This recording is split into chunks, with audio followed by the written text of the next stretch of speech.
हाँ बच्चों, क्या हाल है बच्चों।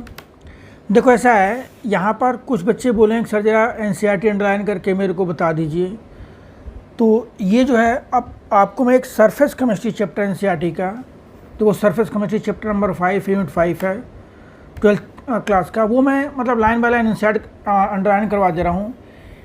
आप अगर उसको देखोगे तो मेरे ख्याल से आधा घंटा 45 मिनट का वीडियो बनेगा ये, ठीक है। उसमें ये पूरा का पूरा चैप्टर प्रॉपर्ली कवर हो जाएगा और उसके बाद जो है क्या कहते हैं उसका फिर इसके आप क्वेश्चन प्रॉपर्ली अटेम्प्ट कर सकते हो।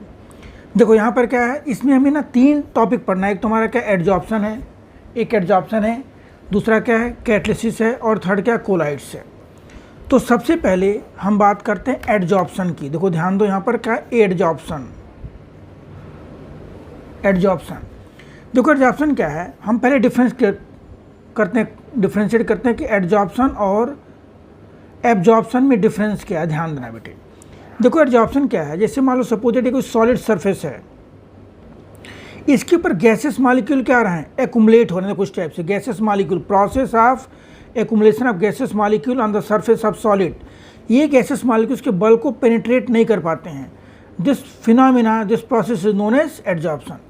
लेकिन मान लो सपोज ये कोई वाटर का कंटेनर है, ठीक है, इस टाइप से हमने क्या कि इसके अंदर कोई कॉटन डिप किया, तो कॉटन मॉलिक्यूल जो कॉटन के अंदर जो वाटर मॉलिक्यूल्स है दे पेनिट्रेट, मतलब इसका मतलब क्या है कि इसके बल्क के अंदर भी वाटर मॉलिक्यूल का क्या हो रहा है, पेनिट्रेशन हो रहा है। They are moving inside bulk also. This phenomena is known as absorption. अब ध्यान दो इधर देखिए, ये एब्जॉर्प्शन है, इसका मतलब क्या है सरफेस फिनोमिना है, ये बल्क फिनोमिना है। It decreases continuously. ध्यान देना बेटे, एब्जॉर्प्शन डिक्रीजेस कंटिन्यूसली और it remain same through out the process. Absorption हो गया हमारा। अब हम इसका एक एग्जांपल देते हैं कुछ टाइप से। एग्जांपल क्या है कि अगर मान लो सब वाटर वेपर है, this is container water vapour, हमने इसके अंदर क्या एक कॉर्नर पर रख दिया सिलिका जेल, क्या रखा है यहाँ पर सिलिका जेल, और यहाँ रख दिया एनहाइड्रस CaCl2, एनहाइड्रस CaCl2। तो वाटर वेपर जो होगा, water vapour is going to adsorb on the surface of silica gel. The process is known as adsorption. लेकिन जो वाटर वेपर है it penetrate, it move inside the bulk of CaCl2, उसको बोलते हैं absorption. ये हो गया हमारा एब्जॉर्प्शन। अब ध्यान दो, जिस सरफेस के ऊपर, ध्यान देना बेटे वेरी इंपॉर्टेंट, जिस सरफेस के ऊपर एब्जॉर्प्शन होता है उसको बोलते हैं adsorbent. This is known as adsorbent and the gases molecule which is going to adsorb is known as adsorbate. उसको हम क्या बोलते हैं, एडजॉर्बेट। ये हमारा क्या है, एडजॉर्बेंट है और ये क्या एडजॉर्बेट है। अब एडजॉर्बेट और एडजॉर्बेंट के बीच में एट्रैक्टिव फोर्स होगा। एट्रैक्टिव फोर्स के बेसिस पर हम उसको क्या करेंगे, क्लासीफाई करेंगे कि फिजिकल है कि केमिकल है, फिजिकल है कि केमिकल है, ठीक है। देखो इसके बाद जो एट्रैक्टिव फोर्स होगा, अब एक तुम्हारा देखो, अगर सपोज दैट ये एडजॉर्प्शन हो गया, हमारा एब्जॉर्प्शन होगा, एक होता है सॉर्प्शन। एक क्या होता है, सॉर्प्शन, कि वो प्रोसेस जिसमें एडजॉर्प्शन और एब्जॉर्प्शन दोनों क्या हों, साथ साथ, हम उसको क्या बोलते हैं, सॉर्प्शन बोलते हैं। जैसे मान हम क्या कहते हैं, डाई है, तो dye get adsorb as well as absorb on the surface of cotton, उसको उसके अंदर उनको बोलते हैं सॉर्प्शन। देखो फिर अगर सपोज जो गैसेस मॉलिक्यूल जो एडजॉर्ब हुए हैं, जो गैसेस मॉलिक्यूल जो एडजॉर्ब हुए हैं, if that gases molecule can move away from the surface, तो हम उसको क्या बोलते हैं, डिसऑर्प्शन। उसको हम क्या बोलेंगे, डिसऑर्प्शन। डिसऑर्प्शन का मतलब क्या है कि process of moving away of gases molecule away from the solid from the surface of adsorbent. देखो इसके बाद अब बड़े ध्यान दीजिए, ये कोई सॉलिड सरफेस है, ध्यान दो, इस सॉलिड सरफेस के ऊपर कोई गैसेस मॉलिक्यूल आकर के क्या हो रहा है, देखो एडजॉर्ब हो रहा है, बॉन्ड फॉर्म होगा, अभी बॉन्ड फॉर्म होगा, एनर्जी कितनी हो रही, रिलीज हो रही है, तो उसको हम बोलते हैं एंथैल्पी ऑफ एडजॉर्प्शन, कि amount of heat released when 1 mole of adsorbate is adsorb on the surface of adsorption. देखो दूसरी चीज़, अगर सपोज दैट दूसरा पेज यूज करते हैं, देखो इस टाइप से, अगर मान लो ये कोई सपोज दैट हम कहते हैं एक्सटेंट ऑफ एडजॉर्प्शन क्या होता है, देखिए एक्सटेंट ऑफ एडजॉर्प्शन, ये कोई सॉलिड सरफेस है, इस सॉलिड सरफेस के ऊपर मान लो सपोज दैट जितना अमाउंट एडजॉर्ब हुआ, फॉर एग्जांपल m मास है और एडजॉर्बेंट का इसके ऊपर x मास एडजॉर्ब हो रहा है, तो हम बोलते हैं x/m is known as extent of adsorption. उसको हम क्या बोलेंगे, एक्सटेंट ऑफ एडजॉर्प्शन। देखिए तो अगर हम ग्राफ प्लॉट करते हैं extent of adsorption versus temperature या टाइम, तो ग्राफ का धीरे धीरे क्या होगा, वो डिक्रीज होगा। ठीक है। Next what is extent of adsorption की amount of adsorbate adsorb per unit mass of adsorbent, हम उसको बोलते हैं एक्सटेंट ऑफ एडजॉर्प्शन। ठीक है, देखो इसका इक्विलिब्रियम ऑफ एडजॉर्प्शन होता है कि ये मान लो कोई एडजॉर्बेंट है, इस एडजॉर्बेंट के ऊपर गैसेस मॉलिक्यूल क्या हो रहे हैं, देखो इस टाइप से एडजॉर्ब हो रहे हैं, ऐसे डिफरेंट लेयर बनती जा रही है, सिंपल लेयर बनती जा रही है। ठीक है, एक ऐसा टाइम आएगा कि अब वहाँ पर एडजॉर्प्शन नहीं होगा, या आप कह सकते हो कि जिस रेट से एडजॉर्प्शन होगा उसी से क्या होगा हमारा डिसॉर्प्शन। इसका मतलब क्या बेटे क्लियर है? ठीक है, जिस रेट से हो रहा है एडजॉर्प्शन उसी क्या हो रहा है desorption. Means the stage at which rate of adsorption is equal to rate of desorption, उसको हम क्या बोलते हैं equilibrium of adsorption. This is known equilibrium of adsorption बोलते हैं, equilibrium of adsorption, equilibrium of adsorption. ये थोड़ा सा मैं आप लोगों को फास्ट में समझा दे रहा हूँ क्योंकि आपका टाइम वेस्ट ना हो, और ये कोई लाइव क्लास नहीं कि हम यहाँ पे टाइम पास कर रहे हैं। ठीक है, तो बिल्कुल कोर पार्ट आपको करवाते हैं, उसको बार बार रिपीट करके आप देख सकते हो। This is known as equilibrium of adsorption. ठीक है, मतलब the stage at which rate of adsorption and rate of desorption दोनों क्या होगा सेम होगा। देखो इसके बाद बेटे ना हम कहते हैं free energy concept of adsorption, free energy concept of adsorption. ध्यान दीजिए बेटे, ऐसा है ये मान लो कोई कंटेनर है, हमने इसके अंदर क्या रखा है गैसेस मॉलिक्यूल डाल दिया है, फॉर एग्जांपल गैसेस मॉलिक्यूल हैं, हमने इसके अंदर क्या किया अगर एडजॉर्बेंट ऐड कर दिया तो gases molecule is going to adsorb on the surface of adsorbent. देखो इस टाइप से एडजॉर्ब हो गया ये, मतलब यहाँ से यहाँ तक जाने में एंट्रोपी क्या हुई घट गई। देखिए हम यहाँ क्या लिखेंगे डेल्टा एस क्या हो जाएगा S2 minus S1। We know that entropy is degree of disorder और measurement of randomness, we can say that यहाँ पर देखो क्या होगा कि S2 माइनस S1 की वैल्यू क्या होगी delta S will be less than 0। और हमें पता है कि जैसे यहाँ पे एडजॉर्प्शन होगा हीट क्या होगी रिलीज होगी, तो during adsorption delta H is also negative. अब समझो ध्यान से, जैसे से एडजॉर्प्शन हो रहा है entropy decreases, as adsorption proceeds entropy and enthalpy both decreases. Delta H very important, delta H and delta H both are negative. अब देखो क्या होता है भाई डेल्टा जी होता है delta H minus T delta S, clear है? तो उसके हम कह सकते हैं यहाँ पर this is minus delta H और एक आ जाएगा हमारा plus T delta S. Means जैसे से एडजॉर्प्शन होगा डेल्टा एच क्या होगा डिक्रीज होगा, टी डेल्टा एस क्या होगा उसकी इसमें इंक्रीज होगा। एक ऐसा टाइम आएगा जहाँ पर डेल्टा एच और T delta S both become equal and opposite, means delta G equal to 0। This is known as equilibrium of adsorption. ठीक है, इसका मतलब क्या अब यहाँ पर एडजॉर्प्शन हो रहा है, ठीक है ऐसी बात नहीं है, लेकिन जिस रेट से हो रहा है एडजॉर्प्शन से क्या हो रहा है आपका डिसऑर्प्शन हो रहा है। जिस रेट से हो रहा है एडजॉर्प्शन उसी रेट से हो रहा है क्या डिसऑर्प्शन। इसका मतलब क्या है एडजॉर्प्शन के लिए delta S delta H and delta G all must be negative adsorption के लिए। देखो इसके बाद अब हम आते हैं यहाँ पर एनसीईआरटी में कुछ पॉइंट्स है जो आपको मैं अंडरलाइन करवा दे रहा हूँ, ध्यान दीजिए। यहाँ पर ये देखिए जैसे मान हम कहते हैं यहाँ पर क्या है एक जो यहाँ पर लिखा गया है, देखो यहाँ पर यह किया गया है कि water vapour adsorb by anhydrous CaCl2 मैंने आपको बता दिया है। और फिर उसके बाद देखिए अब देखो ये very important, adsorption arises due to fact that surface particle of adsorbent are not in same environment. ये देखो ये पूछ सकते हैं inside the bulk inside the adsorbent all forces acting between the particles are mutually balanced but on the surface जो balance वो क्या था अनबैलेंस्ड फोर्स होता है, रेजिडुअल फोर्स होता है, उसको हम क्या बोलते हैं रेजिडुअल फोर्स। क्लियर, ठीक है। फिर कहाँ पे फिर अंडरलाइन किया गया यहाँ पर during adsorption there is always decrease in residual force. ठीक है, there is decrease in surface energy which appears as heat. ध्यान दो there is decreases in surface energy which appears in the form of heat. Delta S negative होगा, delta G must be negative. ठीक है, फिर देखो अब यहाँ पर टाइप ऑफ एडजॉर्प्शन है, केमिसॉर्प्शन और क्या है फिजियोसॉर्प्शन है। देखो यहाँ पर इसका डिफरेंस लिखा गया ये बाकी आप देखोगे यहाँ पर इसमें कोई दिक्कत है नहीं। और दूसरी चीज़ देखो ये very important, easily liquefiable gases adsorb more easily. इसका मतलब क्या कि जिसका क्रिटिकल टेम्परेचर ज़्यादा होगा वो गैस क्या होगी जल्दी एडजॉर्ब होगी। तो यहाँ पर देखिए क्रिटिकल टेम्परेचर किसका यहाँ पर भाई सल्फर डाइऑक्साइड का कितना है दिया गया यहाँ पर 630 और मीथेन का कितना है 190, which is still more than 4.5 ml। अब डायडोन क्रिटिकल टेम्परेचर कितना है यहाँ पर 33। तो जिसका क्रिटिकल टेम्परेचर क्या होगा ज़्यादा होगा वो क्या होगा, जल्दी गैस क्या होगी, एडजॉर्ब होगी। मतलब देखो यहाँ पे क्या लिखा है कि easily liquefiable gases with higher critical temperature will adsorb more easily. Clear, ठीक है। देखो इसके बाद अब यहाँ पर हम देखेंगे, यहाँ पर एडजॉर्प्शन, यहाँ पर देखिए एक एडजॉर्प्शन में डिफरेंस यहाँ पर फिजिकल और केमिकल में। देखो फिजिकल क्या होता है बेटे, फिजिकल के अंदर जो फोर्स होता है वह काफ़ी वीक होता है। फिजिकल में फोर्स का काफ़ी वीक होता है, फिजिकल रिवर्सिबल होता है, physical is not specific in nature, physical reversible है, नॉट स्पेसिफिक इन नेचर है। और बाकी क्या कहते हैं कि इंथैल्पी ऑफ एडजॉर्प्शन काफ़ी कम होता है, 20 to 40 किलो जूल। लेकिन यहाँ पर क्या होता है, अराउंड 80 to 400 भी कहीं कहीं लिखा है, 240 लिख सकते हो आप यहाँ पर।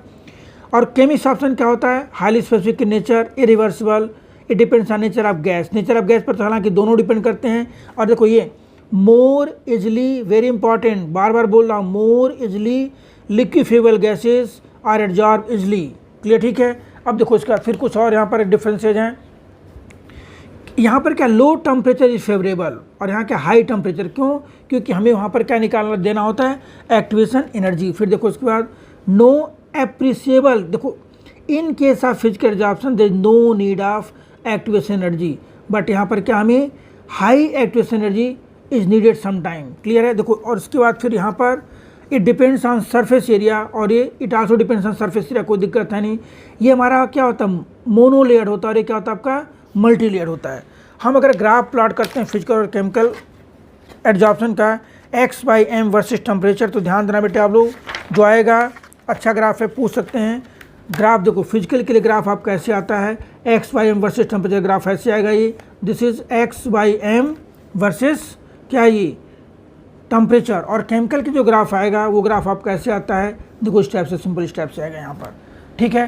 तो इन केस ऑफ फिजिकल ये आपका आएगा, ये decreases continuously, but in case of chemical it first increases and then decreases. हम यहाँ पर लिखेंगे अगर x/m वर्सेस टेम्परेचर, ध्यान देना बेटे, वेरी इंपॉर्टेंट।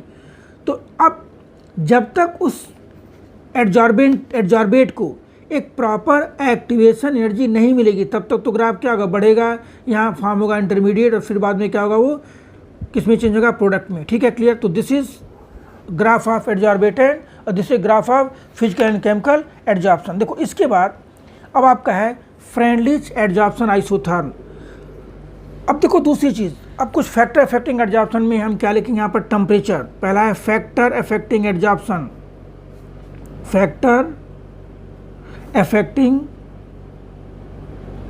एडजॉर्प्शन। फर्स्ट है आपका यहाँ पर बेटे टेम्परेचर। तो adsorption is inversely proportional to temperature. जितना टेम्परेचर बढ़ाओगे तो बॉन्ड क्या होगा उस केस में, एडजॉर्बेट और एडजॉर्बेंट के बीच का बॉन्ड क्या होगा उस केस में, ब्रेक हो जाएगा। ठीक है, एडजॉर्प्शन क्या होगा उस केस में, घट जाएगा। दूसरा क्या है भाई, surface area. Adsorption is directly proportional surface area. देखो इस टाइप से, जैसे मान हम यहाँ पे क्या करते हैं, ये निकल का सरफेस है कोई, ये Ni है, यहाँ देखो यहाँ पे क्या है Ni है, यहाँ पर क्या Ni है, देखो इस टाइप से मान लो सरफेस इधर ये। अगर हम इसके ऊपर क्या कर रहे हैं, if we are going to adsorb hydrogen, तो hydrogen molecule approaches nickel surface like this. देखो इस टाइप से यहाँ पर ये ध्यान देना, very important, very very very important concept है ये, इसको आपको देखना है। देखो इस टाइप से, जी आपका क्लियर है, दिख रहा है क्लियर कि नहीं, हाँ ठीक है दिख रहा है, ठीक है। तो hydrogen molecule approaches nickel surface like this. मतलब देखो इसके बाद फिर क्या होगा, यहाँ पर जो H मॉलिक्यूल, हाइड्रोजन मॉलिक्यूल यहाँ पर क्या था, they are going to help by weak bond और फोर्स ऑफ अट्रैक्शन। वो क्या होगा, वो बॉन्ड हमारा धीरे धीरे क्या हो जाएगा यहाँ पर, ये that bond is going to become strong chemical bond में कन्वर्ट हो जाएगा वो। देखो इस टाइप से, क्लियर है।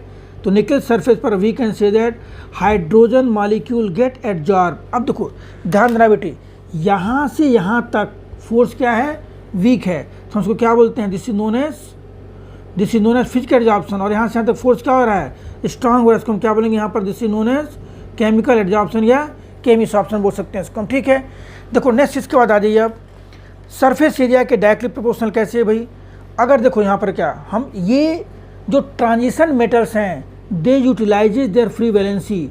तो ब्रेक करने के बाद सरफेस एरिया में हर मतलब नई फ्री वैलेंसीज क्रिएट होंगी एंड वहाँ पर फिर बॉन्ड फॉर्म होगा।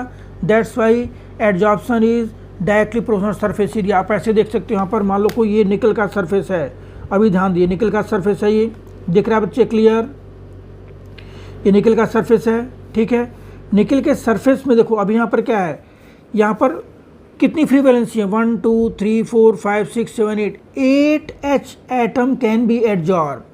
हम मान लो इस फ्री वैलेंसी को हमने यहाँ से क्या किया, ऐसे यहाँ से कट कर दिया फॉर एग्जांपल, देखो इस टाइप से। अब क्या हो जाएगा भाई, जो निकल का सरफेस देखो ऐसे हो जाएगा इस टाइप से, ठीक है। मतलब यहाँ पर कुछ फ्री वैलेंसीज और क्रिएट हो गई, जो पहले कितनी थी 8 थी, यहाँ पे क्या होगा 12H molecule is 12H atom is going to adsorb. और मान लो फिर हमने इसको क्या क्या ऐसे ब्रेक कर दिया फॉर एग्जांपल इस टाइप से।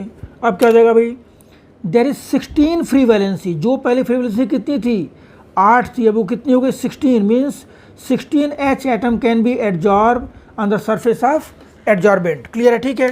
तो that's why adsorption is directly proportional to surface area. अब इसके बाद देखो, adsorption is directly proportional to pressure at given temperature.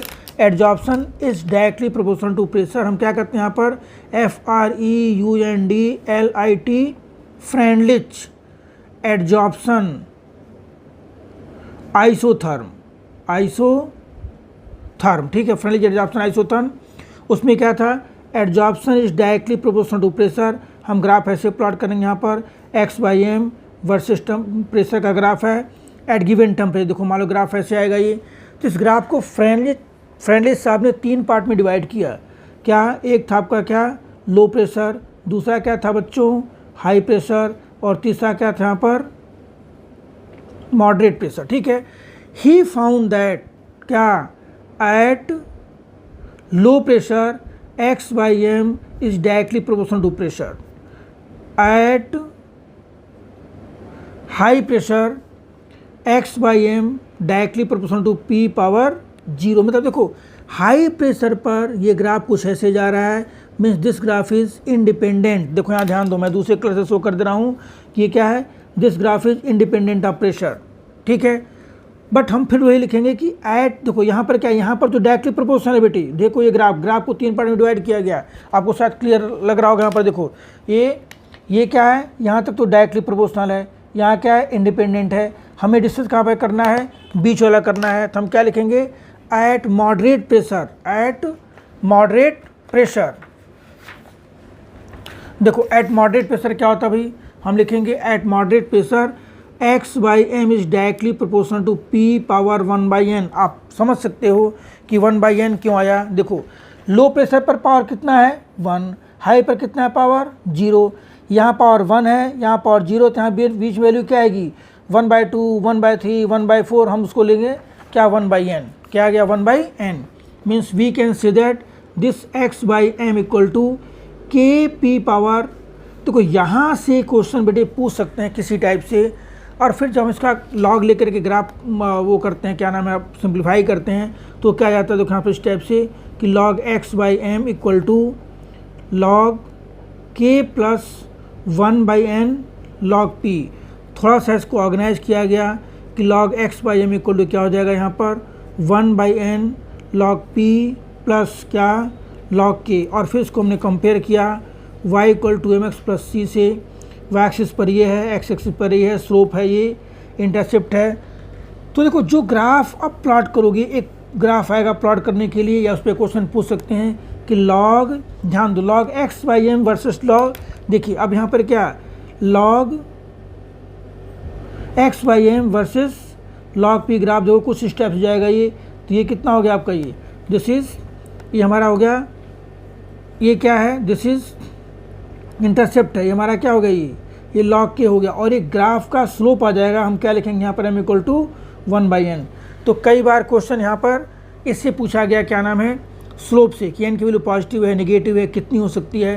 तो आप इसको एनालाइज करके पूरा का पूरा आप यहाँ पर क्वेश्चन निकाल सकते हो। ये हो गया आपका फ्रेंडलिच एडजॉर्प्शन आइसोथर्म। देखो एनसीईआरटी में ये सब पूरा यहाँ दिया गया है। देखिए यहाँ पर स्लोप कितना हो गया हमारा 1/n, and this is Freundlich adsorption isotherm है ये, ठीक है। देखो यहाँ पर 1/n कैन है वैल्यू बिटवीन 1/n की वैल्यू 0 और 1 के बीच में होती है। प्रॉबेबली रेंज क्या होता है 0.5 टू 0.1 के बीच की वैल्यू होती है, ठीक है। देखो इसका फिर हम यहाँ पर फिर 1/n इक्वल टू 0, इसका मतलब क्या कि यहाँ पर क्या लिखो x' इक्वल टू कॉन्स्टेंट आ जाएगा ये, ठीक है। Means adsorption is independent of pressure, ठीक है।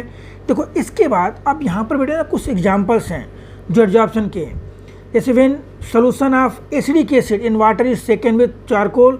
Part of acid is absorbed by the charcoal and concentration of acid decreases. Simple है, हम इसको क्या बोलते हैं, निगेटिव एडजॉर्प्शन, पॉजिटिव एडजॉर्प्शन बोलते हैं. अगर सपोज सोल्यूशन से हम सॉलिड पार्टिकल को निकाल ले रहे हैं by any mean, then this is known as positive adsorption. फिर देखो यहाँ पर the precipitate of MgS twice attain blue colour when precipitated in presence of magneson reagent. The colour is adsorption of magneson. ये देखो आपका blue colour का आता है, सिंपल, ठीक है. हमारा मैग्नेशन रिएजेंट है ये. एक्सटेंट ऑफ एडजॉर्प्शन ये तो आप कर लोगे. यहाँ पर देखो इसका ये हमारा क्या है, ये कंसंट्रेशन पर डिपेंड है. ये हमारा कंसंट्रेशन के बीच वही जैसे हमने प्रेशर लिया था वैसे हम क्या कर सकते हैं यहाँ पर कंसंट्रेशन, ठीक है. फिर देखो इसके बाद वेरी इंपॉर्टेंट जो एडजॉर्प्शन का यहाँ पर एप्लीकेशन है उस पर बेस्ड क्वेश्चन पूछ सकते हैं कि एडजॉर्प्शन हाई वैक्यूम क्रिएट करने में. भाई ऐसा कि मान लो जहाँ पर हमें वैक्यूम क्रिएट करना है वहाँ पर एक सूटेबल क्या डाल देंगे, एडजॉर्बेंट डाल देंगे, तो वहाँ का एयर वाला पार्ट क्या करेगा, वो एडजॉर्ब कर लेगा. गैस मास्क में यूज़ करते हैं. Silica gel and aluminium gel is use to control humidity. There are so many application. देखो यहाँ पर आप फिर देखिए, यहाँ पर ही हम कह सकते हैं, यहाँ पर देखिए, यहाँ पर क्या है, क्रोमेटोग्राफी. पूरी की पूरी क्रोमेटोग्राफी किस पर बेस्ड है, एडजॉर्प्शन पर बेस्ड है. इनर्ट गैस को सेपरेट करने में यूज होगा, मतलब जो गैस जल्दी लिक्विफेबल होगी वो एडजॉर्ब जाएगी, बाकी उसको हम दूसरे से क्या करेंगे, सेपरेट कर सकते हैं. इन हेट्रोजेनस कैटेसिस भी हम इसको यूज़ कर सकते हैं एडजॉर्प्शन को.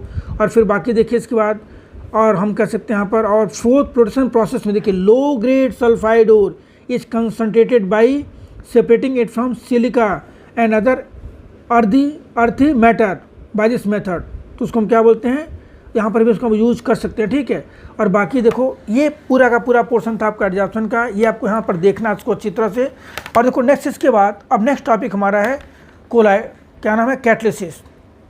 कैटलिसिस होता है क्या भाई, देखिए the phenomena in which foreign substance alter the rate of chemicals, उनको बोलते हैं कैटलिसिस बोलते हैं, ठीक है. कैटलिसिस हमारा पॉजिटिव निगेटिव और क्या पॉजिटिव निगेटिव हो सकता है, ठीक है. और बाकी देखो इसका जो यहाँ पर जो आपको पढ़ना है, देखिए ये कैटलिसिस का जो डिस्कवरी की थी किसने की थी, बर्जीलियस ने. किसने की थी, बर्जीलियस ने 1835 में. अब फिर देखो अमोनिया के प्रिपरेशन में जो हमारा यहाँ पर होता है हैबर प्रोसेस के अंदर, ammonia molybdenum act as promoter. Catalyst promoter क्या होता है, जो कैटलिस्ट की एक्टिविटी को क्या करे, इनहांस करे, इंक्रीज करे, उसको बोले कैटलिस्ट प्रमोटर. ऐसे होता है कैटलिस्ट पॉइजन होता है जो उसको क्या करे, डिक्रीज कर दे. देखो होमोजेनस कैटलिसिस क्या होता है, देखो हमारा जैसे एग्जाम्पल है होमोजेनस कैटलिसिस. क्लियर है, ध्यान देना बेटे, क्योंकि मैं सोच रहा हूँ कि आप लोगों का एक आध घंटे के अंदर पूरा का पूरा चैप्टर रिवाइज हो जाइए, ठीक है. तो यहाँ पर क्या होमोजेनस कैटलिसिस का मतलब क्या होता है, इसके अंदर रिएक्टेंट और कैटलिस्ट दोनों सेम फेज में होंगे. देखो these are examples of homogeneous catalysis. Similarly heterogeneous के अंदर क्या होता है, देखो ये क्या है आपका 2SO2 + O2 gives 2SO3, 2SO2 + O2 gives 2SO3, ठीक है. और फिर देखो यहाँ पर ये भी है, हैबर प्रोसेस से अमोनिया बनाया गया, इसके अंदर आयरन पावर कैटलिसिस का फेज क्या होता है, डिफरेंट होता है. ओस्टॉल प्रोसेस हमने बनाया क्या, नाइट्रिक एसिड, इसका भी फेज क्या होता है, डिफरेंट होता है. और वेजिटेबल ऑयल से हमने क्या किया, वेजिटेबल घी फॉर्म किया, जिसका भी फेज क्या होता है, डिफरेंट होता है. तो दीज आर हेटेरोजेनस कैटलिसिस. देखो हेटेरोजेनस कैटलिसिस की जो थ्योरी है very very very very important. यहाँ जो 4 पॉइंट्स दे रखे हैं आप इसको पढ़ना और याद करना मत भूलना, सिंपल समझ लीजिए. तो यहाँ पे adsorption being exothermic process, the heat of adsorption is utilised in enhancing the rate of reaction. देखो ध्यान देना, एडजॉर्प्शन में जो हीट रिलीज होती है, एंथैल्पी ऑफ एडजॉर्प्शन जो हीट निकलती है, that is used to increase the rate of reaction, simple. और इसके बाद एडजॉर्प्शन थ्योरी के अंदर होता है क्या, देखो आप पहले समझ लीजिए. ये मान लो कोई एडजॉर्बेंट है, ये कोई एडजॉर्बेंट है, गैसियस मालिक्यूल इधर पहले क्या करेंगे, अप्रोच करेंगे, they diffuses toward the surface of adsorbent. और उसका डिफ्यूज होने के बाद क्या करेंगे, दे गेट एडजॉर्ब, उसका उनका क्या होगा, यहाँ पर एडजॉर्प्शन होगा. फिर they involve in compound formation, इस टाइप से हो जाएगा सिंबली. और फाइनली क्या होगा, दिस कंपाउंड का क्या होगा, डिसॉर्प्शन होगा. इसका मतलब क्या, डिफ्यूजन, एडजॉर्प्शन, कंपाउंड फॉर्मेशन और फाइनली डिसॉर्प्शन.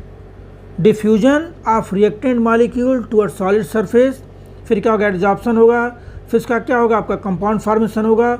और फाइनली क्या, form product diffuses away from the surface which makes surface free for further reaction. ये कुछ हमारे क्या है पॉइंट्स हैं. देखो नेक्स्ट इसके बाद, देखो नेक्स्ट आते हैं इसके बाद हमारा क्या है यहाँ पर, एक्टिविटी एंड सेलेक्टिविटी. मतलब कोई कैटलिस्ट कितना एक्टिव है, मतलब उस कैटलिस्ट के इन्वॉल्वमेंट से रिएक्शन कितने टाइम इंक्रीज या डिक्रीज, उसको बोलते हैं एक्टिविटी। अब यहाँ लिखा गया स्टडी में क्लियरली कि activity increases from group 5 to group 11 and out of which group 7 to group 9 elements are highly active. याद करना है। देखो जैसे मान हमने यहाँ पे क्या यूज किया कि कार्बन मोनोऑक्साइड और H2, देखो तीनों के अंदर क्या C और H2 है। हमने जैसे यूज किया निकल तो क्या फॉर्म होगा मीथेन। हमने यूज किया C और जोन्स रिएजेंट, क्या फॉर्म होगा मीथेनॉल। यूज किया कॉपर, क्या बन गया फॉर्मल्डिहाइड, सिंपल है, ठीक है। अब देखो सी टाइप से शेप सेलेक्टिव कैटलिस्ट, जियोलाइट जो होता है, zeolite is shape selective catalyst.